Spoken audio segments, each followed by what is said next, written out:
నమస్కారం, welcome to our channel. ఈరోజు మనతో పాటు ప్రముఖ జ్యోతిష్య ఆధ్యాత్మికవేత్త శ్రీమతి భార్గవి బూదిరాజ్ గారు ఉన్నారు. వారు ఎంఏ ఆస్ట్రాలజీ, ఎంఏ తెలుగు, అలాగే బిఎడ్ చేశారు. ఒకసారి మేడం గారితో మాట్లాడదాం. నమస్తే అమ్మా. నమస్కారం అండి. ఎలా ఉన్నారమ్మా? బాగున్నామండి. అమ్మా, మరి 2026 వచ్చేస్తుంది. ప్రతి ఒక్కరికి కూడా కుతూహలం, ఆతృత అనేది ఉంటూ ఉంటుంది. మాకు ఎలా ఉండబోతుంది, మా రాశికి ఎలా ఉండబోతుంది అని. అయితే మనం ఈరోజు 2026వ సంవత్సరం అనేది ఏ రాశి వారికి ఉద్యోగ ఫలితాలను ఇస్తుంది అని అంటారు? శ్రీ గురుభ్యో నమః, శ్రీమాత్రే నమః. 2026వ సంవత్సరంలో ముఖ్యంగా 2 మార్పులు బాగా బలంగా జరుగుతున్నాయి. సంవత్సరం చివరలో రాహుకేతువులు మారుతున్నారు. సంవత్సరంలో 2 సార్లు గురువుగారు మారుతున్నారు. ఇది చాలా మంచి శుభ పరిణామం. ఎందువల్ల అంటే గురువుగారు తన యొక్క ఉచ్చరాశిలోకి వెళ్ళబోతున్నారు జూన్ నుంచి. కాబట్టి చాలా శుభ పరిణామాలు ఈ సంవత్సరం ప్రజలందరికీ కూడా ఉంటాయి. ఒకవేళ గురువుగారు సంచరిస్తూ ఉన్నటువంటి రాశి అంత అనుకూలమైన స్థానం కాకపోయినా కూడా అంత ఎక్కువగా చెడు ప్రభావాన్ని ఇవ్వదు. ఎందుకంటే ఆయన ఉచ్చ స్థానంలో ఉంటారు కాబట్టి. ఇంకా ఉచ్చ స్థానం అంటే తెలుసు కదా, తనకి బాగా ఇష్టమైనది, తను బాగా బ్రహ్మాండంగా ఉండేటటువంటిది, మంచి కాంతులు వెదజల్లుతూ ఉంటారు. కాబట్టి ఎవరికి కూడా హాని చెయ్యరు. గురువుగారి వల్ల ఎవరికి ఎటువంటి హాని జరగదు. కాబట్టి అంత అద్భుతమైన ఫలితాలు అయితే ఈ సంవత్సరం ఉండబోతున్నాయి. అలాగే 2వ మార్పు ఎప్పుడు వస్తుంది అంటే అక్టోబరు 31వ తేదీ వరకు మళ్ళీ గురువుగారు మారిపోతారు. జూన్ 1వ తేదీ నుంచి అక్టోబర్ 31 వరకు తన ఉచ్చరాశిలో ఉంటారు. ఇక 31వ తేదీ నుంచి సంవత్సరాంతం వరకు కూడా సింహరాశిలోకి వెళ్తున్నారు. ఎప్పుడైతే కర్కాటక రాశిలో ఉచ్చ పొందేటటువంటి రాశిలోకి వెళ్తున్నారో అక్కడ అద్భుతమైన ఫలితాలను ఇస్తున్నారు. అలాగే సింహరాశిలో కూడా అద్భుతమైన ఫలితాలను ఇస్తున్నారు. ప్రస్తుతం వారు మిథున రాశిలో ఉన్నారు. ఇప్పుడు మీరు ఉద్యోగం అడిగారు. ఉద్యోగ రీత్యా గురువుగారు ఉద్యోగానికి సంబంధించి ఉద్యోగాన్ని బలోపేతం చేస్తారు. ఉద్యోగం రాని వారికి కూడా ఉద్యోగం వచ్చేటట్టుగా అన్ని శుభ పరిణామాలే ఉంటాయి. గురువుగారి వల్ల చదువులు మంచిగా వస్తాయి, జ్ఞానం పెరుగుతుంది, అలాగే ఆస్తులు కొనుగోలు చేసుకుంటారు. విద్యతో పాటుగా బుద్ధి కూడా, ఆ విద్యా బుద్ధులు అంటాం మనం, ఆ విద్యా బుద్ధులు వికసిస్తుంటాయి. ఇవన్నీ కూడా చాలా అద్భుతంగా ఉంటాయి. మిథున రాశిలో ఉన్నప్పుడు తులారాశి వారికి చాలా చాలా అద్భుతంగా ఉంటుంది. అలాగే ధనస్సు రాశి వారికి చాలా అద్భుతంగా ఉంటుంది. కుంభరాశి వారికి చాలా అద్భుతంగా ఉంటుంది. ఈ 3 రాశుల వారికి కూడా మనకి జూన్ 1వ తారీఖు వరకు గురు బలం చాలా బాగున్న కారణంగా ఉద్యోగాలు చాలా బాగా వస్తాయి.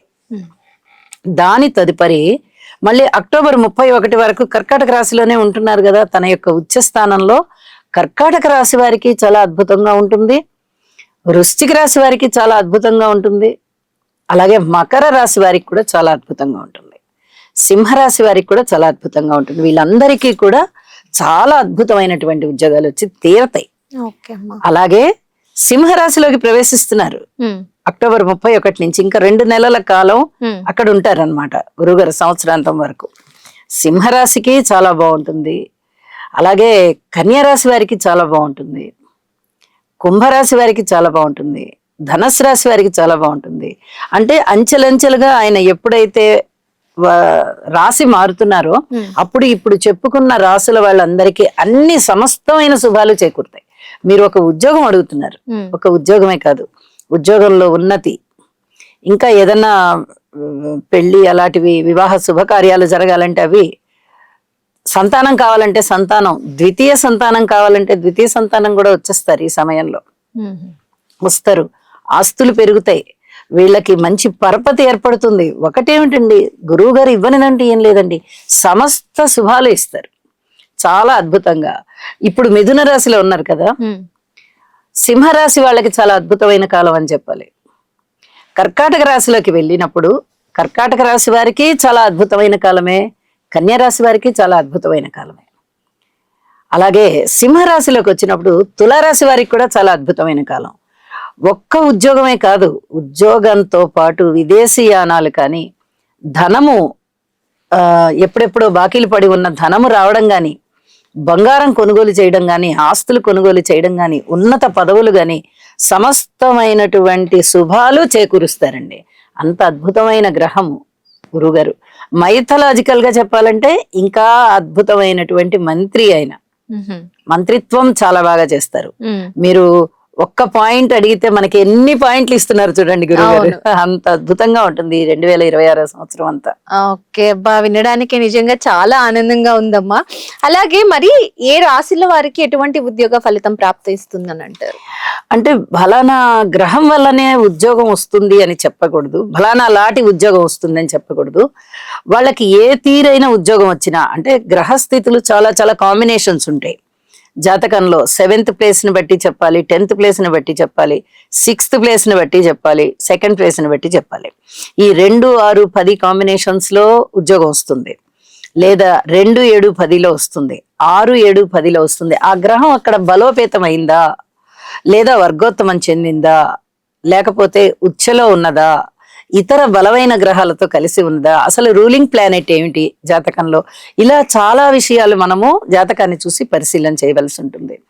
గురువు గారి ప్రభావంతో వచ్చేటటువంటి ఉద్యోగాలు అయితే గనక లెక్చరర్ గాను, ప్రొఫెసర్ గాను, అలాగే టీచింగ్ ఏదైనా కానీ, టీచింగ్ ఫీల్డే కదా మొత్తం అంతా. ఒక టీచర్ గా వచ్చినా, లెక్చరర్ అయినా, ఏదైనా స్థాయి భేదాలు ఉంటాయే తప్ప ప్రొఫెషన్ అంతా ఒకటే అవుతుంది.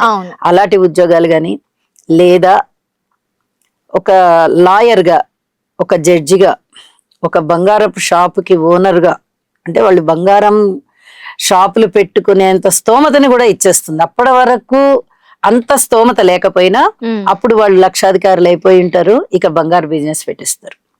బుధుడు, గురువు, శుక్రుడు, రవి ఈ గ్రహాలు కనుక చాలా బలోపేతంగా ఉన్నాయి అంటే వాళ్ళు బంగారపు షాపుల యజమానులు అయిపోతారు.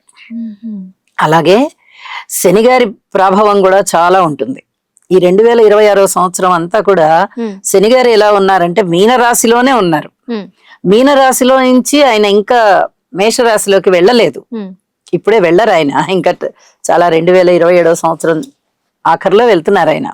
2.5 సంవత్సరాల కాలం ఉంటారు. ఇప్పటికి 7 నెలలే అయింది వచ్చి, 7వ నెల 8వ నెల జరుగుతోంది ఇప్పుడు. అంత తక్కువ టైంలో ఆయన మారరు. 2.5 సంవత్సరాలే ఆయన పరిమిత కాలం. కాబట్టి ఆయన అక్కడే స్థిరోభవ వరదోభవ 2.5 సంవత్సరాల వరకు. ఈ సమయంలో ఎవరెవరికి బాగా మేలు చేస్తారు అంటే ఈ మకర రాశి వాళ్ళకి చాలా అద్భుతమైన మేలు చేస్తారు. అలాగే తులారాశి వారికి చాలా అద్భుతమైన మేలు చేస్తారు. అలాగే వృషభ రాశి వారికి చాలా అద్భుతమైన మేలు చేస్తారు. మరి ఈ రాశుల వారికి కూడా ఒకవేళ వాళ్ళ జాతకంలో శనిగారి ప్రభావం చాలా బ్రహ్మాండంగా ఉంది అంటే ఫ్యాక్టరీస్కి యజమానులు అవుతారు వాళ్ళు. ఒకవేళ ల్యాండ్ లార్డ్స్ అయిపోతారు. ల్యాండ్ లార్డ్స్ అయిపోయి రియల్ ఎస్టేట్ బిజినెస్ బాగా చేస్తారు. ముఖ్యంగా ఫ్యాక్టరీస్, ఈ లేబర్ తో కూడినటువంటి ఎంప్లాయ్మెంట్ ఏదైతే ఉందో అలాంటి వాళ్ళ మీద ఎక్కువగా ఆధిపత్యం ఉంటుంది వారికి. కాబట్టి ఎక్కువ ఫ్యాక్టరీస్కి వెళ్ళిపోతారు అనమాట. ఎక్కువగా ఫ్యాక్టరీస్, ఈ ల్యాండ్స్, లేదా అంటే వెహికల్స్. కుజ రిలేటెడ్ కూడా ఉందనుకోండి, మధ్య మధ్యలో మనకి కుజుడు టచ్ అవుతూ ఉంటారు. 4వ దృష్టి శనిగారి మీద పడ్డం గాని, లేదా 7వ దృష్టి శనిగారి మీద పడ్డం గాని, కుజుని యొక్క 8వ దృష్టి శనిగారి మీద పడ్డం గాని ఇలాగ జరుగుతూ ఉన్నట్టయితే వాళ్ళు వాహనాలకు సంబంధించి, ట్రాన్స్పోర్టేషన్ కి సంబంధించి చాలా పెద్ద పెద్ద బిజినెస్లు చేయడము ఇలాంటి వాటిట్లలో కూడా ఉంటారనమాట. అంటే గురువు గారి వల్ల గాని, శనిగారి వల్ల గాని ఏ గ్రహం అయితే వాళ్ళ జాతకంలో బలమైన రిప్రజెంటేషన్ ఇస్తోందో దానిని బట్టి ఇలాంటి ఉద్యోగాలు వచ్చే అవకాశం ఉన్నాయి. ఒకవేళ ఇవి కాకుండా వేరే గ్రహాలు ఉన్నట్టయితే అప్పుడు జాతకాన్ని చూసి పరిశీలన చెయ్యాలి, చేసి చెప్పాలి. ఓకే, మరి ముఖ్యంగా ఈ ఏ రాశుల వారికి ఈ ఉద్యోగం అనేది కలిసి వస్తుందంటారు? ఏ రాశుల వారికి అంటే ఇప్పుడు గురువు గారి రిలేటెడ్, ఇప్పుడు ఇందాక చెప్పినట్టుగా నేను గురువు యొక్క రిలేషన్ చాలా బాగుంది అన్న వాళ్ళకి స్కూల్స్, కాలేజెస్, అలా ఎడ్యుకేషనల్ ఇన్స్టిట్యూషన్స్ పెట్టడానికి, ఇందాక చెప్పినట్టుగా బంగారపు షాపులు అలాంటివి పెట్టడానికి చాలా బాగుంటుంది. తర్వాత ఈ లా ప్రాక్టీస్ చేస్తారు కదా, వాళ్ళది ఉద్యోగం అవ్వచ్చు, లేకపోతే సొంతంగా వాళ్ళంతటా వాళ్ళు ప్రాక్టీస్ అవ్వచ్చు. ప్రాక్టీస్ అనేటప్పటికి బిజినెస్ అయిపోతుంది అది. ఇలాంటి వాళ్ళకి గురువు గారి రిలేటెడ్ గా ఉన్న వాళ్ళకి ఎక్కువగా ఉద్యోగాలు బాగుంటాయి. లేదు వాళ్ళకి వ్యాపారం కూడా కలిసి వచ్చేటట్టుగా ఉంది, వ్యాపార సంబంధమైనది బుధగ్రహం, అది కూడా చాలా బాగుంది. ఈ 2, 6, 10 స్థానాలు లేదా 7, 10, 11 ఈ స్థానాల్లో కూడా బుధుడు చాలా బాగున్నారు అంటే వాళ్ళు వ్యాపార సంస్థలు పెట్టుకుంటారు.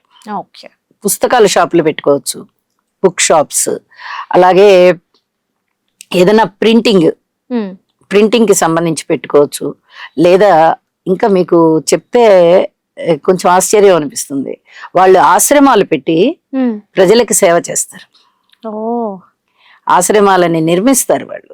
అలాగే అనాథ శరణాలయాలు ఇలాంటివి కూడా పెడతారు. ఇవి కూడా గురువు రిలేటెడ్ గా ఉంటాయి.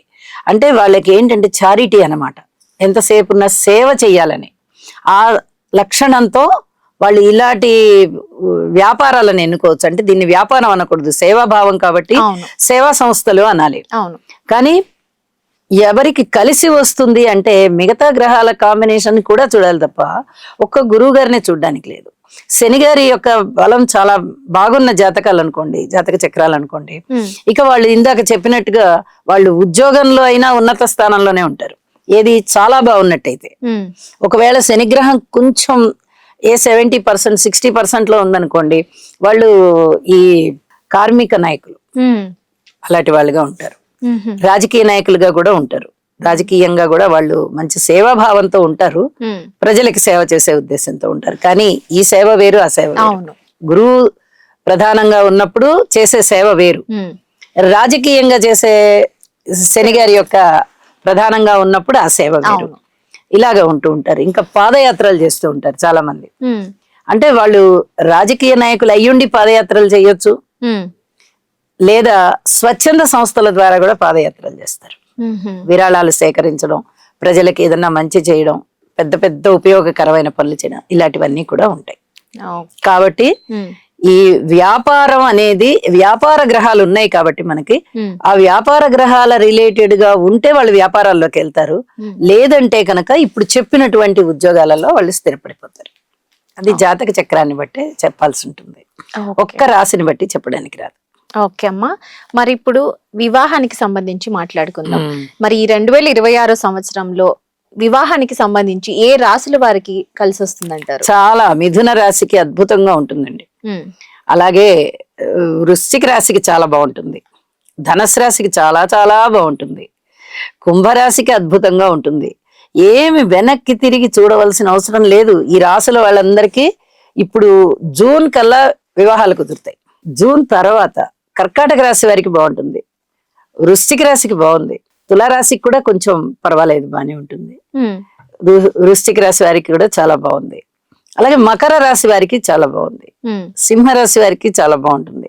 వీళ్ళందరికీ 100% శుభకార్యాలు జరుగుతాయి ఇంట్లో. ఎందువల్ల అంటే వయసు రీత్యా తీసుకోవాలి. 50 ఏళ్ల మనిషి ఆల్రెడీ గృహస్థు అయ్యి ఉన్న వాళ్ళకి అప్పుడు వివాహం జరుగుతుందని ఎలా చెప్తాం? అవును, గురుగారు రాశిలోకి వచ్చినంత మాత్రానో, ద్వితీయంలోకి వచ్చినంత మాత్రానో వివాహం అయిపోతుందని చెప్పకూడదు. అవును, ఆ వయసుని బట్టి. అలాంటప్పుడు వాళ్ళ పిల్లలకి అవుతాయి, కొత్త కుటుంబ సభ్యులు ఇంటికి వస్తారు, ఇంట్లో ఇంకా వేరే ఏదైనా శుభకార్యాలు జరగచ్చు, మనవడు పుట్టచ్చు, వంశాంకురం. కాబట్టి ఇప్పుడు చెప్పిన రాసులకి జూన్ వరకు చాలా అద్భుతమైన కాలం, అక్టోబర్ వరకు కూడా మనకి ఇంకా అద్భుతమైన కాలాలు. గురువుగారు ఉచ్చ రాశిలోకి వచ్చేస్తున్నారు కాబట్టి ఇంకా అత్యద్భుతంగా ఇప్పుడు చెప్పుకున్న వృశ్చిక రాశి, మకర రాశి, మీనరాశి సూపర్ గా ఉంటాయండి. ఏం సందేహం లేదు. ఈ సంవత్సరం మొత్తం ఈ చెప్పుకున్న రాశులకి వివాహాది శుభకార్యాలకే అవకాశాలు ఉన్నాయి. మరి పెళ్లి తర్వాత ఏ రాశుల వారికి జాతకం అనేది మారబోతోంది అంటే ఏ రాశుల వారు అంటారు? అది జీవిత భాగస్వామిని బట్టే ఉంటుందండి. జాతకం ఎలా ఉంటుంది, ఇప్పుడు విధి లేక చేసుకునే వాళ్ళు కొంతమంది ఉంటారు. అవును, చాలా బాగుంటుంది వాళ్ళ వివాహ జీవితం అని ఎలా చెప్తాం? చెప్పలేం. వాళ్ళు రాంగ్ గా నిర్ణయం చేసుకోవచ్చు. మనకి ఇలాంటి అమ్మాయి సెట్ అవ్వదు అని తెలుసుకొని అనిపించి కూడా వాళ్ళు అదే అమ్మాయితో వివాహం చేసుకుంటారు. ఏదో పరిస్థితుల ఒత్తిడి ఉంటుంది ఇంట్లో, పెద్దవాళ్ళు ఎవరన్నా పట్టుబట్టి పెళ్లి చేయడం గాని, లేకపోతే ఎప్పుడో మాట ఇచ్చున్నాము, చిన్నప్పుడు ఎప్పుడో మాట ఇచ్చున్నాము, ఆ మాట కట్టుబడి చేసుకోవాలనుకోని గాని, లేకపోతే ధనానికి ఆశపడి గాని, ఏ కారణం వల్ల అయినా ఇష్టం లేని అమ్మాయినో, లేకపోతే ఇంకా వేరే మనతో సెట్ అవ్వదు అనుకున్నా కూడా అనుకున్న అమ్మాయినో చేసుకున్నారనుకోండి, ఈ గ్రహస్థితుల ప్రభావం వల్ల కొన్నాళ్ళు బాగుంటుంది. గ్రహస్థితుల ప్రభావం గనక ఇప్పుడు కూడా సరిగా లేకపోయినట్టయితే వివాహ వ్యవస్థ వాళ్ళకి బాగుండదు. అది జాతకాన్ని చూసి నిర్ణయం చేసుకోవాలి. వాళ్ళ మొత్తం ఎంటైర్ జాతకంలో వివాహ జీవితం బాగుందా చూడాలి, సప్తమ స్థానాన్ని చూడాలి, ద్వితీయం కుటుంబ స్థానాన్ని చూడాలి.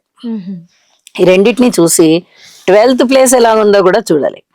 ఆ స్థానాలలో లగ్నం నుంచి 12వ స్థానంలోను, లగ్నం నుంచి 2వ స్థానంలోను, లగ్నం నుంచి 7వ స్థానంలోను ఆ స్థానం మీద ఎటువంటి గ్రహాలున్నా, గురువు గారి యొక్క దృష్టి ఉన్నా, లేకపోతే అక్కడ గురువు గారు ఉన్నా సంచారం చేస్తున్నా, ప్రస్తుతానికైతే బానే ఉంటుంది. అంటే గోచార గురువు దృష్టి ఇక్కడ ఎక్కడ పడుతోందో ప్రస్తుతానికి బానే ఉంటుంది. గురువు గారు ఆ స్థానం దాటి వెళ్ళిపోగానే ఆ దృష్టి పక్కకి వెళ్ళిపోతుంది కాబట్టి ఇక వాళ్ళ జీవితం మళ్ళీ కొంచెం కష్టం ఉంటుంది.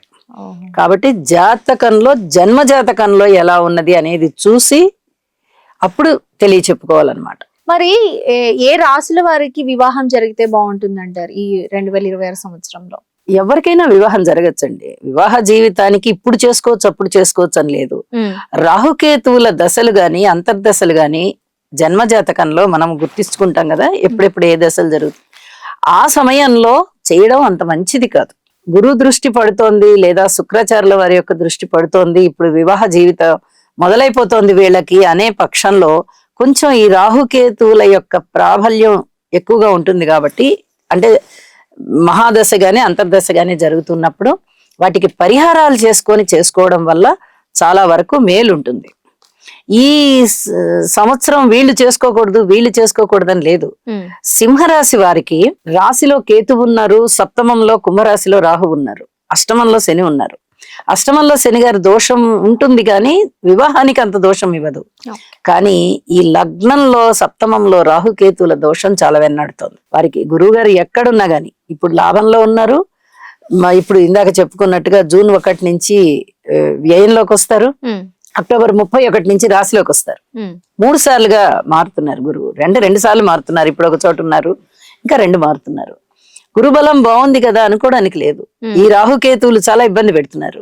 ఇన్ కేస్ వీళ్ళకే వివాహం కుదిరింది అనుకుందాం, జన్మ జాతకంలో ఏదో మంచి గురుదశ వచ్చేసింది, లేదా శుక్రదశ వచ్చేసింది, ఇప్పుడు వివాహ కాలం వీరికి ప్రారంభం అయిపోయింది అనుకున్నాం.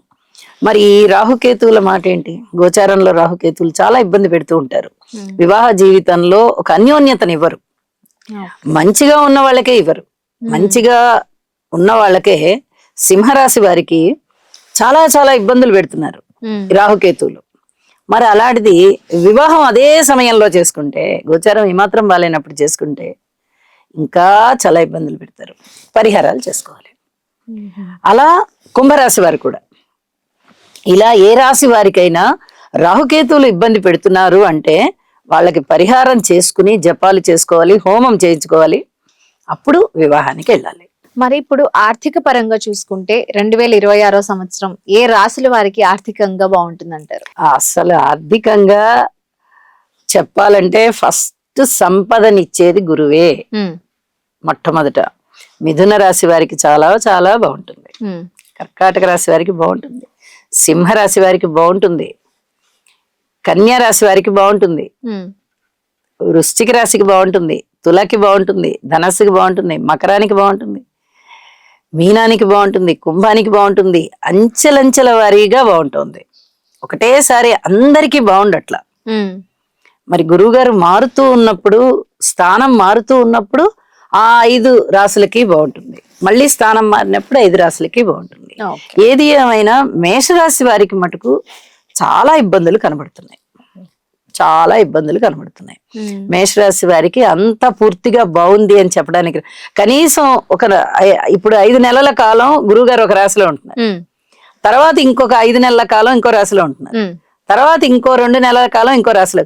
కనీసం ఒక రాశి మారినప్పుడైనా మేషరాశికి బాగుంటుందా అంటే బాగుండట్లేదు. వృషభ రాశి వారికి గురువుగారు ద్వితీయంలో ఉన్నంత కాలం బాగుంది.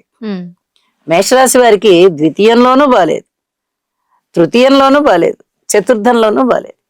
అంటే ఎక్కడ మారినా ఏదో ఒక రాశికి కొంచెం మంచి కాలం, ఈ 4 నెలలైనా బాగుంటుంది, ఈ 4 నెలలైనా బాగుంటుంది అంటున్నాం.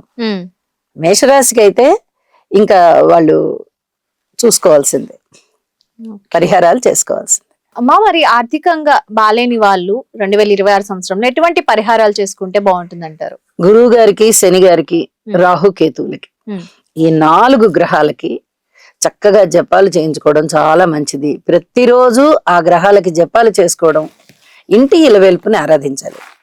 ఇది చేసినట్టయితే చాలా వరకు కష్టాలు తగ్గుతాయండి. పూర్తిగా కష్టాలు పోతాయి అనే మాయ మాటలు నేను చెప్పను. పూర్తిగా ఎవరికి కర్మఫలం అనుభవించాల్సిందే. అవునమ్మా.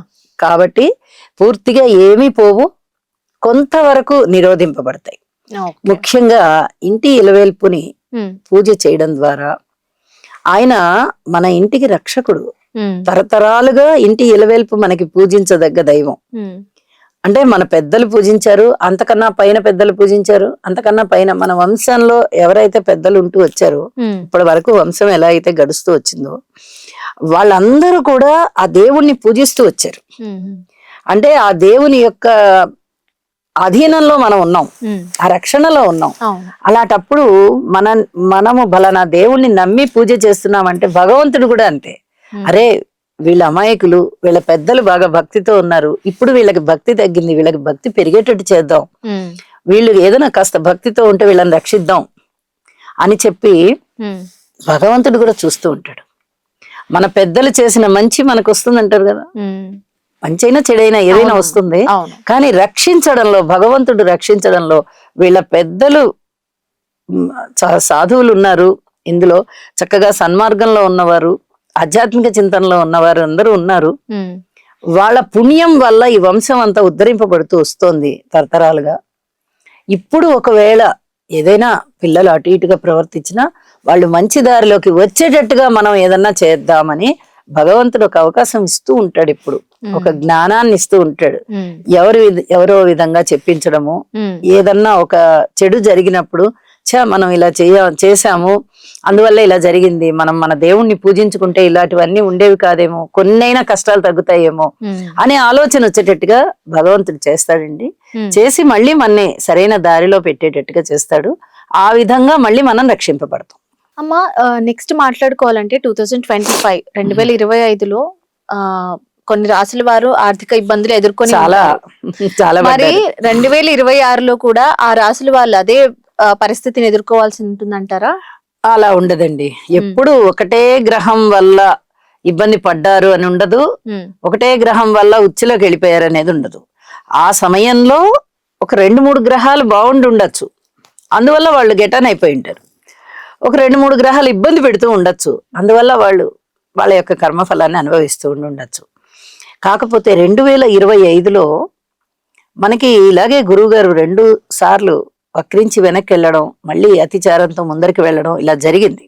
వారు వృషభ రాశిలో ఉన్నప్పుడు మేషరాశి వారికి బాగుంది, వృషభ రాశి వారికి బాగుంది.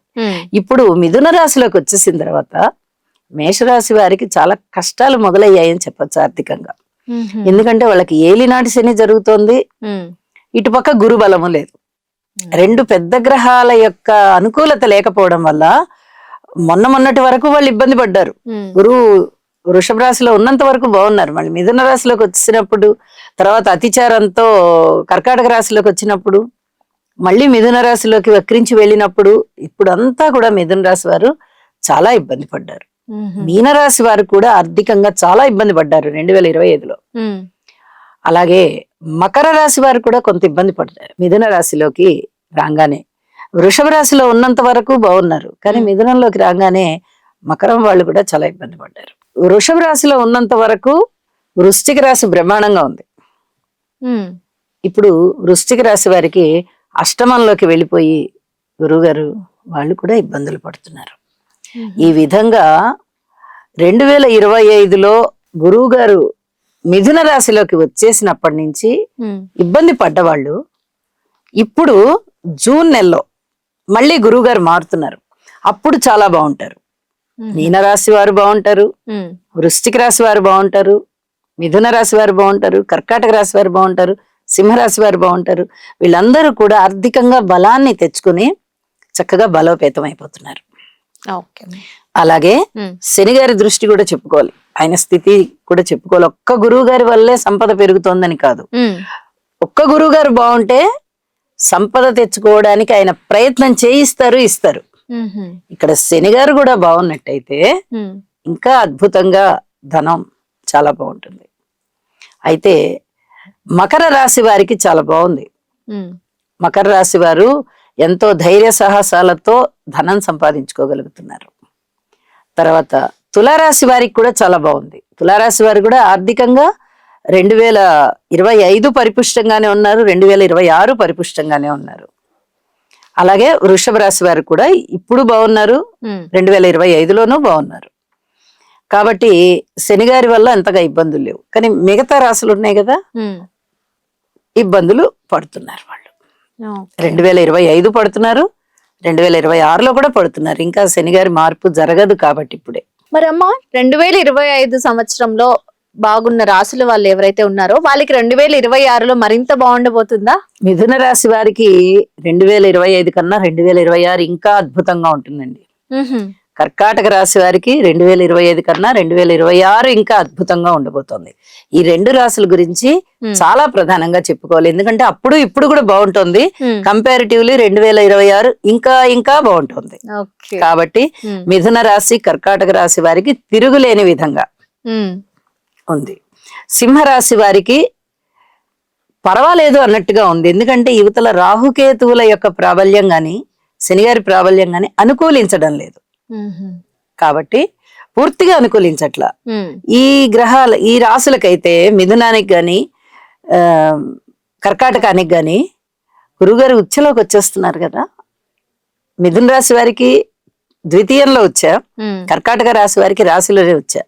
కాబట్టి క్రితం సంవత్సరం అంటే 2025 కన్నా 2026 అత్యంత యోగదాయకం అని చెప్పచ్చు.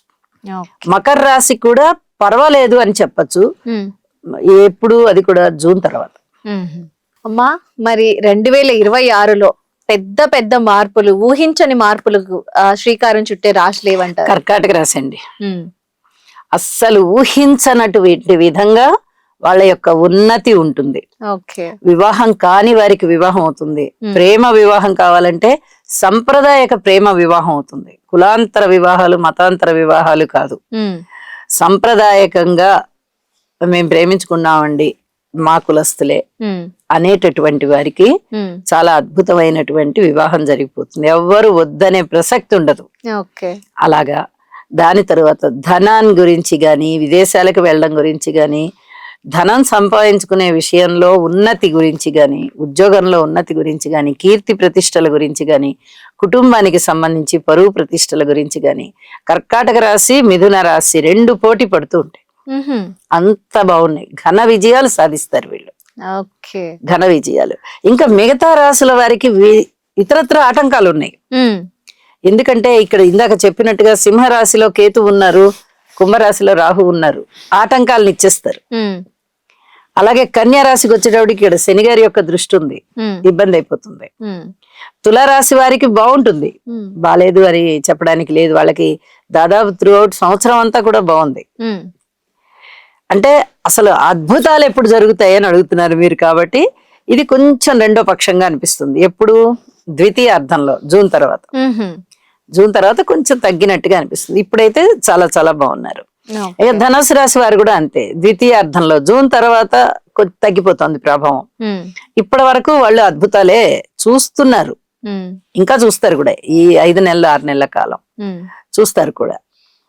సో మకర రాశి వారికి కర్కాటకంలోకి గురువుగారు ప్రవేశించినప్పటి దగ్గర నుంచి మళ్ళీ తిరిగి అద్భుతాలు జరుగుతాయి వారికి. ఇటు శని బలము బాగుంది, అటు గురు బలము బాగుంటుంది. వాళ్ళ జీవితాశయాలు నెరవేరిపోతాయి అద్భుతంగా. ఓకే అమ్మా. మరి అలాగే ఏ రాశి వారు తమ దశను మార్చుకుంటారంటారు 2026లో? దశ మారిందంటే దిశ మారినట్టేనండి. అంతే.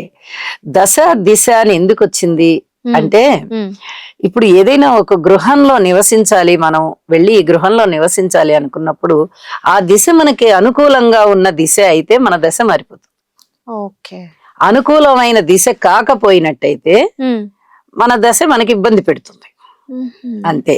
దశని దిశని మార్చే గ్రహాలు ఏవి అంటే ముఖ్యంగా గురువుగారే. అద్భుతంలోకి తీసుకువెళ్లడంలో ఆయన తర్వాత ఎవరన్నా. బాగుంది, వాళ్ళకి గురుబలం అంతా బాగుంది అంటే దశ మారిపోతుంది. ఉమ్, వాళ్ళకి శని గ్రహం బాగాలేదు, అనుకూలత లేదు అంటే ఉమ్, వాళ్ళ దిశే మారిపోతుంది. ఓకే. అననుకూలమైన దిశలోకి వెళ్తారు, ఉమ్, తద్వారా ఇబ్బందులు పడతారు. ఉహుం, అట్లా దశని దిశని మార్చేటటువంటి గ్రహం అంటే ఏ రాశికి అదృష్టవంతమైన గ్రహము ఉమ్. గురుగ్రహం అనుకూలమవుతోందో వాళ్ళ దశ మారిపోతుంది. ఇంకంతే, ఒక్క ముక్కలో చెప్పాలంటే ఇలా చెప్పచ్చు. మరి ఏ రాశుల వారికి గ్రహ బలం బాగుందంటారు? అసలు మిథున రాశికి బాగుంది, ఉమ్, కర్కాటక రాశికి చాలా బాగుంది ప్రస్తుతము. తర్వాత కూడా ఉమ్, సింహరాశికి బాగుంది. ఓకే. సింహరాశికి ఏంటంటే శుభాశుభ పరిణామాలు కనిపిస్తున్నాయి. ఉమ్, ఎందుకంటే ఇక్కడ రాహుకేతువులు, శని గారు స్థిరోభవ వరదోభవ అన్నట్టుగా అక్కడే కూర్చుని ఉన్నారు. ఉహుం, సంవత్సరం పొడుగుతూ ఉంటారండి. ఇక్కడ డిసెంబర్ 8న మారుతున్నారు వాళ్ళు. ఉమ్, అంటే సంవత్సరం అంతం కదా, ఇంకా దాదాపు 20 రోజుల్లో సంవత్సరం మారిపోతుందనగా. మరి రాహుకేతువులు రాశిలోను లగ్నంలోను ఉన్నారు, సప్తమంలోను ఉన్నారంటే అది మామూలు విషయం కాదు. ప్రజా సంబంధాలను చెడగొట్టేస్తారు, ఉహుం, భార్యాభర్తల అన్యోన్యతను దెబ్బతీస్తారు, పిల్లలతో సరిగ్గా ఉండనివ్వరు, ఉమ్, అన్ని విధాల ఆటంకాలే వస్తూ ఉంటాయి. ఇంకా దెబ్బలు తగిలే అవకాశం ఉంది, కుట్లు పడే అవకాశం ఉంది. ఈ కర్ర దెబ్బలు ఉమ్, ఇలాంటివి అనమాట, కత్తిపోట్లు, కర్ర దెబ్బలు, ఈ రాహుకేతువుల సంబంధాలు ఉన్నవన్నీ అవన్నీ వికటిస్తూ ఉంటాయి వీరికి. మరి గురుబలం బాగుంది కదా అంటే రక్షింపబడతారు, ప్రాణాలు పోకుండా కాపాడబడుతూ ఉంటారు. ఓకే. అంతే తప్ప ఈ కర్మఫలాన్ని అనుభవించకుండా జరగదు. ఉమ్, కాబట్టి ఇంత ఇబ్బందులు ఉన్నాయి కాబట్టి చాలా బాగుంది అని చెప్పడానికి రావట్లేదు. మరి అలాగే 2026లో అదృష్టవంతమైన రాశులు ఏవి అంటారు? ఇక్కడ మనం 2 భాగాలుగా తీసుకోవాలి. ఉమ్, ఒకటి జూన్ 1 వరకు, ఉమ్, ఆ తదుపరి అక్టోబర్ 31 వరకు, ఇంకా తర్వాత నవంబర్ డిసెంబర్ 2 నెలల కాలమే ఉంది. కాబట్టి కొన్ని బాగున్నా బాగుండకపోయినా మనం ఈ 2 ఎక్కువ భాగాలు రాసుల్లో సంచరిస్తూ ఉన్నటువంటి గురుగ్రహం కాబట్టి మీన రాశి వారికి ఉమ్, ప్రథమార్థం చాలా బాగుంటుంది. అంటే జూన్ 1 వరకు ఓకే. బాగుంటుంది. ఆ కాలం అదృష్టం అనే చెప్పాలి. ఏలినాటి శని జరుగుతూ ఉన్నప్పటికీ ఉమ్, గురుబలం బాగుంది కాబట్టి బాగున్న రాశి అని చెప్పాలి. అలాగే మిథున రాశికి బాగున్న రాశి అని చెప్పాలి, ఉమ్, అదృష్టం అని చెప్పాలి. ఉమ్, ఎందువల్ల అంటే ప్రథమార్థము బాగుంది, ద్వితీయార్థము బాగుంది, అద్భుతంగా ఉంటుంది. కర్కాటక రాశి వారికి సంవత్సరం అంతా బాగుంది, ప్రథమం బాగుంది, రాశిలోకి వచ్చినప్పుడు బాగుంది, ఆ ద్వితీయం ఆ 2 నెలల కాలంలో కూడా గురువుగారు ద్వితీయంలోకి వెళ్తారు కాబట్టి అక్కడ బాగుంది అని చెప్పాలి. సింహరాశి వారికి కూడా బాగుంది. ఉమ్, సింహరాశి వారికి ఏమి ఆటంకాలు కనిపించట్లా. ఈ రాహు కేతు శని ఆటంకాలు అయితే ఉన్నాయి, ఉమ్, వాటికి పరిహారాలు చేసుకోవాలి. ఇక మిగతావేవి ఆటంకం లేవు, గురుగారి బలం ఉంది కాబట్టి మిగతా వాటి నుంచి కొంచెం రక్షింపబడతారు ఇందాక చెప్పినట్టుగా. అలాగే కన్యా రాశి వారికి చూసుకుంటే ఈ జూన్ 1 నుంచి బాగుంది, ఓకే. ఆ తర్వాత అక్టోబర్ 31 నుంచి కూడా బాగుంది. ఉమ్, కాబట్టి ద్వితీయార్థం అంతా బాగుంది అని చెప్పుకోవాలి. లాభంలోను వ్యయంలోకి వస్తున్నారు కాబట్టి. ఉమ్, తులారాశి వారికి జూన్ 1 వరకు బాగుంది, నవమ స్థానంలో ఉంటారు కాబట్టి. ఉమ్, దాని తరువాత కర్కాటక రాశిలోకి వస్తారు జూన్ 1 నుంచి. అప్పుడు వృశ్చిక రాశి వారికి బాగుంది, చాలా బాగుంది, అక్టోబర్ 31 వరకు. జూన్ 1 వరకు ధనుసు రాశి వారికి చాలా బాగుంది. మళ్ళీ అక్టోబర్ 31 నుంచి నవమ స్థానంలోకి వస్తారు కాబట్టి ఆ లాస్ట్ 2 నెలల కాలము బాగుంది. ఓకే. మకర రాశి వాళ్ళకి ఈ గురువు గారి యొక్క స్థితి సంచారము సప్తమంలోకి వచ్చినప్పుడు అంటే జూన్ 7 నుంచి చాలా బాగుంది, అక్టోబర్ 31 వరకు. కుంభరాశి వారికి జూన్ 1 వరకు బాగుంది. ఉమ్, అలాగే మీన రాశి వారికి జూన్ 1 తరువాత అక్టోబర్ 31 వరకు బాగుంది. గురువు గారి రీత్యా గురుబలం పెరిగి అనుకూలమైనటువంటి రాశులు అవుతూ ఉండగా ఉమ్, మొట్టమొదట చెప్పాను నేను, వృషభ రాశి వారికి శని గారి యొక్క బలం చాలా బాగుంది కాబట్టి వృషభ రాశికి బాగుంది. అలాగే మకర రాశికి బాగుంది, ఉమ్, అలాగే తులారాశికి బాగుంది. ఈ 3 రాశులకి శనిగారి బలం బాగుంది. ఈ కాలంలో గురువుగారి అనుకూలత కూడా చెందినప్పుడు ఇంకా అద్భుతంగా ఉంటుంది. ఈ విధంగా 2026 అంతా నడుస్తుంది. ఒక గ్రహము ఒకే రాశిలో ఉంటే సంవత్సరం అంతా ఒకటే ఫలితం ఇస్తూ ఉంటుంది, కొంచెం మారుతుంది. ఎందుకంటే ఏ నక్షత్రం మీద అది సంచరిస్తుందో దాన్ని బట్టి కొంచెం ఫలితాలు మారుతూ ఉంటాయి. ఉమ్, ఇక్కడ గురువుగారి యొక్క స్థితి 2-3 సార్లు మారింది. సంవత్సర ప్రారంభంలో మిథున రాశిలో ఉంది, సంవత్సరం మధ్యలోకి వెళ్ళేటప్పటికి కర్కాటక రాశిలోకి వెళ్ళింది. ఆ తరువాత చివరి 2 నెలల కాలంలో సింహరాశిలోకి వెళ్ళింది. కాబట్టి ఒక్కొక్క రాశికి ఒక్కొక్క విధంగా ఫలితాలు ఉంటాయి కాబట్టి ఇన్ని రకాలుగా మనం చెప్పుకోవాల్సి వచ్చింది. ఓకే అమ్మా. అమ్మా మరి ఒక ఇంట్రెస్టింగ్ క్వశ్చన్, 2026 సంవత్సరంలో టాప్ 3 రాశులు అంటే ఏమంటారు? 2026 త్రూఅవుట్ సంవత్సరం అంతా బాగున్నది దాదాపుగా కర్కాటక రాశికే. వ్యయంలో ఉన్న, రాశిలో ఉన్న, ద్వితీయంలో ఉన్న, అంటే 3 సార్లు గురువుగారి యొక్క మార్పు, అంటే ప్రస్తుత జరుగుతున్న దశ టైము, అలాగే తర్వాత 2 మార్పులు వస్తున్నాయి. జూన్ 1 నుంచి అక్టోబర్ 31 నుంచి. ఎప్పుడు మారినా ఇప్పుడు ఉన్న కర్కాటక రాశికి తిరుగులేని విధంగా ఉంది. గురుబలం చాలా చాలా బాగుంది. వీరు కొంచెం శని గారికి ఫలితాలు వ్యతిరేకత రాకుండా కొంచెం తైలాభిషేకం అది 4 నెలలకు ఒకసారి, ఈ సంవత్సరం మొత్తంలో 3 సార్లు చేయించుకుంటే చాలా వరకు బాగుంటుంది. అద్భుతమైనటువంటి గురువు గారి యొక్క రాశి ప్రవేశం ఎప్పుడైతే కర్కాటక రాశిలోకి ప్రవేశిస్తారో చాలా చాలా బాగుంటుందండి, ఏమి సందేహపడక్కర్లా. ఇంకా మిథున రాశి కూడా చాలా బాగుంది. మిథున రాశి కూడా రాశిలోను ద్వితీయంలోను కూడా, అంటే దాదాపు అక్టోబర్ 31 వరకు చాలా బాగున్నారు. అంటే 3 సంవత్సరం అయిపోతుంది కదా, కాబట్టి అద్భుతంగా ఉంది అని చెప్పొచ్చు. ఇక 3వది ఎవరికి చెప్పాలి అంటే అది పజిలే. ఒక్కొక్కళ్ళకి ఒక్కొక్క పీరియడ్ మాత్రమే బాగుంటుంది. అయితే తులారాశి వారికి జూన్ 1 వరకు పట్టిందల్లా బంగారమే, పట్టిందల్లా చాలా చాలా అద్భుతంగా ఉంది, చాలా అద్భుతంగా ఉంది. ఓకే, సో మరి అంటే మిథునం అండ్ కర్కాటక రాశి వాళ్ళైతే అసలు సూపర్ గా ఉన్నారు, సూపర్ గా ఉంది. అండ్ తులారాశి వాళ్ళు, తులారాశి మధ్యలో ఒక 5 నెలల కాలం ఇబ్బంది, కానీ మళ్ళీ గురువుగారు అక్టోబర్ 31కి మారినప్పుడు అప్పుడు కూడా చాలా బాగుంది. కాబట్టి ఒక్క 4 నెలలు 5 నెలలు తప్ప మిగతా అన్ని నెలలు కూడా గురువు శని గారు ఇద్దరు కూడా చాలా వైభవాన్ని ఇస్తున్నారు, బోల్డన్ని శుభాలను ఇస్తున్నారు, ఉన్నతినిస్తున్నారు, జీవితాశయం నెరవేరే విధంగా ఇస్తున్నారు. అమ్మ మరి చివరిగా ప్రతి ఒక్క రాశి వాళ్ళు కూడా పాటించే పరిహారాలు ఏమన్నా ఉంటే వివరించగలరా? తప్పకుండానండి. రాహుకేతువులు, అలాగే శని గురు, ఈ 4 గ్రహాలు చాలా పవర్ఫుల్ గ్రహాలండి. ఈ 4 గ్రహాలు కూడా చాలా, అవి ఏంటంటే కొంచెం అనుకూలంగా ఉన్నాయి అంటే ఎంత మంచి చేస్తాయో, ప్రతికూలంగా ఉన్నాయి అంటే అన్ని ఆటంకాలను ఇస్తూ ఉంటాయి. చెడు చేస్తాయి అని కాదు, ఆటంకాలను ఇస్తూ ఉంటాయి. ఎవరెవరి దైవభక్తి ఎలా ఉందో, ఎవరెవరి జన్మజాతకంలో వాళ్ళ యొక్క గ్రహస్థితులు, జరుగుతున్న దశ అంతర్దశలు ఎలా ఉన్నాయో వాటిని బట్టి వాళ్ళు ఇబ్బందులు ఫేస్ చేస్తూ ఉంటారు. ఇలాంటి వాటి నుంచి బయటపడాలి అంటే ప్రతి మనిషి కూడా యోగా చేయడం చాలా అవసరం. యోగా చేస్తే ఆత్మస్థైర్యం పెరుగుతుంది, మానసికమైనటువంటి స్థిరత్వం, మంచి ఆలోచనలు వచ్చి ఒక కార్య సాధన మీద దృష్టి ఉంటుంది. కాబట్టి యోగా చేయడము చాలా చాలా అవసరం. నవగ్రహ స్తోత్రాలని పారాయణ చేసుకుంటూ ఇంటి ఇలవేల్పుని పూజించినట్టయితే చాలా వరకు కష్టాలు తగ్గిపోతాయి, మన కర్మ పరిపక్వం అయిపోతుంది. అప్పుడు గోచారము సహకరిస్తుంది, జన్మజాతకం కూడా బాగుంటుంది. ఒకవేళ జన్మజాతకం బాలేక గోచారం బాగున్నా, గోచారం బాగలేక జన్మజాతకం బాగున్నా, ఏది ఒకటి బాగుండి ఒకటి బాగలేకపోయినా మనము చేసుకునేటటువంటి పూజా పునస్కారాలు భక్తి శ్రద్ధలతో చేస్తున్నట్టయితే భగవంతుడు తప్పకుండా మన కష్టాన్ని తగ్గిస్తాడు. ఇది చాలా 100% చెప్పగల సూచన అన్నమాట. కాబట్టి నవగ్రహ స్తోత్రాలు పారాయణ చెయ్యండి, ఎందుకంటే వాళ్ళు నవనాయకులు కాబట్టి తప్పనిసరిగా వాళ్ళు ఈ సృష్టిని పరిపాలిస్తున్నారు. కాబట్టి వాళ్ళు ప్రతిరోజు పరిపాలించేది వారే. కాబట్టి వాళ్ళని మనం ప్రసన్నం చేసుకుంటూ, మన జన్మ జాతకంలోని స్థితులు ఎలా ఉన్నాయో మనకి తెలియదు, అందరికి తెలియదు కదా. ప్రతి వారు జాతకం చూసుకోరు లేదా వెళ్ళి చూపించుకోలేరు.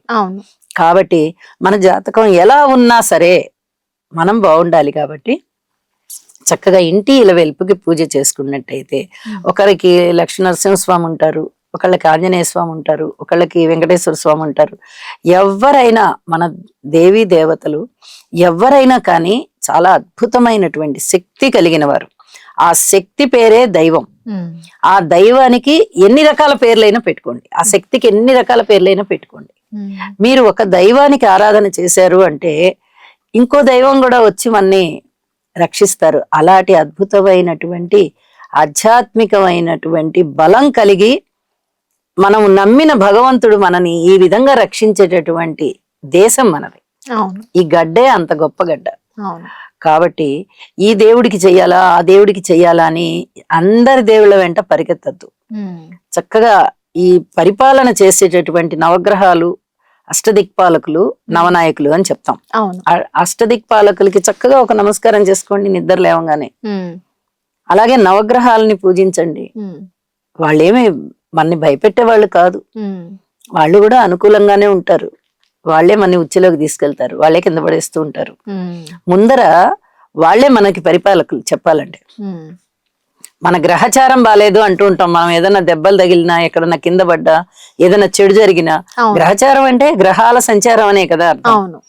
మన జన్మ జాతకంలో చక్కగా దశ అంతర్దశ అవి బాగున్నాయంటే మనిషికి మంచి జరుగుతూనే వెళ్తుంది. నువ్వు ఏ దేవుడిని పూజించకపోయినా మంచి జరుగుతుంది. ప్రతిరోజు మనం భక్తి శ్రద్ధలతో ఇంటి ఇలవేల్పుని పూజించుకోవడం వల్ల, ఇలా అష్టదిక్పాలకులకి, నవనాయకులకి చక్కగా నమస్కారం చేసుకోవడం వల్ల మన జీవితం ప్రశాంతంగా అభివృద్ధి మార్గంలోనే వెళ్తుంది. ఇది తప్పనిసరిగా పాటించమని చెప్తాను. అమ్మా, మరి కొందరు ఇంటి ఇలవేల్పు తెలియని వాళ్ళు ఉంటారు. మరి వాళ్ళు ఏ భగవన్ నామస్మరణ చేస్తే మంచిదంటారు? ఇంటి ఇలవేల్పు తెలియకపోతే ఏ ప్రాంతంలో వారు ఉంటున్నారు అది చూడాలండి. విజయవాడ ఉన్నారు నివాసస్తులు, ఇంటి ఇలవేల్పు తెలియకపోతే అక్కడ కొలువై ఉన్న అమ్మవారు ఉన్నారు కదా, ఇంకా ఏమి ఆవిడే కదా రక్షణ చేస్తుంది, అట్లాగా తీసుకోవాలన్నమాట. అట్లా ఆ ప్రాంతంలో ఏ దేవత యొక్క ప్రాభవం ఎక్కువగా ఉంది అని మనకి వినిపిస్తోందో ఆ దేవీ దేవతల్ని తీసుకున్నట్టయితే, మనము పూజించినట్టయితే, మన ఇంటి ఇలవేల్పు ఎవరో మనకి తెలియకపోయినా కూడా మనని భగవంతుడు రక్షిస్తూనే వెళ్తాడు. మనం అప్పుడు ప్రారంభిస్తున్నాం, మన తర్వాత తరాల వాళ్ళు ఆ అమ్మవారినే లేదా ఆ అయ్యవారినే పూజించుకుంటూ వెళ్తారు. ఇక వారే మన ఇంటి దేవతలు. ఒక్క మాట అయితే చెప్తానండి, భగవత్ చింతనతో ప్రతి మనిషి ఉండాలి. అలాగే మానసికంగా బలాన్ని కూడా కలిగి ఉండాలి. భగవంతుణ్ణి పూజించడం అనేది మనస్సుకి సంబంధించిన అంశం. అలాగే భౌతికంగా మనకి ఏ పనైనా చేసేటప్పుడు ఈ పని మనం చెయ్యగలమా అనేటటువంటి సందేహం పెట్టుకోవద్దు. అది మానసికంగా వారు కొంచెం బలహీనులు అయిపోయినట్టు లెక్క. అలా వద్దు, మానసికంగా బలంగా ఉండండి. మనం ఈ పని చెయ్యగలము అనే విల్ పవర్ మనలో పెరగాలి. అందుకు గాను భగవంతుణ్ణి స్మరించుకుంటూ ధ్యానించుకుంటూ ఈ పని చెయ్యగల సామర్థ్యం మాకు ఇవ్వు అని చెప్పి ఆ పని మీద మనం కృషి చేసుకుంటూ వెళ్ళాలి. అప్పుడు మనకి భగవంతుడు ఆశీర్వదిస్తాడు. అలాగే మనం వెళ్ళేటటువంటి దోవ ఏదైతే ఉందో చక్కగా క్రమశిక్షణతో కలిగి వెళ్తాం మనం ముందుకి. ఇది చాలా అనుభవంలో ఉంటుంది. మామూలుగా అన్నం తినడానికి, భగవంతునికి నివేదించినటువంటి ప్రసాదాన్ని తినడానికి చాలా తేడా ఉంది. అవును, మనం అందులో ఏం చేసాం? భగవంతునికి నివేదించాం. మన కళ్ళకి కనిపించిందా భగవంతుడు వచ్చి తినడం? కానీ మన భావన, మానసిక భావన ఏంటి? ఇది భగవంతుడి యొక్క ప్రసాదం, ఇది మనం తిన్నట్టయితే మనకి మంచి జరుగుతుంది అనే ఒక నమ్మకం ఎలా బలాన్ని ఇస్తుందో, భగవంతుడి పూజ కూడా అలాగే నమ్మకాన్ని ఇస్తుంది. భగవంతుడికి పూజ చేయండి, ధ్యానం చేయండి, స్మరణ చేయండి. మీకు ఎంత సమయం ఉందో దానిలో భగవంతుడిని కీర్తించుకుంటూ వెళ్ళండి, స్మరించుకుంటూ వెళ్ళండి. మీ కృషిని మానద్దు, మనస్సు ధైర్యంగా పెట్టుకోండి. ఏ కష్టం వచ్చినా గట్టెక్కేస్తాం, భగవంతుడు ఉన్నాడు మనకి, ఇలాంటి భావన పెట్టుకొని ముందరికి వెళ్ళిపోయినట్టయితే ఏ మనిషి అయినా అభివృద్ధి మార్గంలోనే ఉంటారు. ఇది నేను ప్రతి మనిషికి చెప్తాను. అమ్మా, చాలా చక్కగా వివరించారు 2026 సంవత్సరంలో అన్ని రాశుల వారికి ఫలితాలు ఎలా ఉన్నాయని. ధన్యవాదాలమ్మా. ధన్యవాదాలు. సో చూసారు కదండి, ఇది మరి 2026 సంవత్సరంలో ఏ రాశుల వారికి ఎలా ఉండబోతోంది అని చెప్పి అమ్మగారు చెప్పారు కదా. సో చెప్పినట్లు చక్కగా పరిహారాలు అయితే పాటించండి. మరొక ఎపిసోడ్ లో మళ్ళీ కలుద్దాం. అంతవరకు నమస్తే.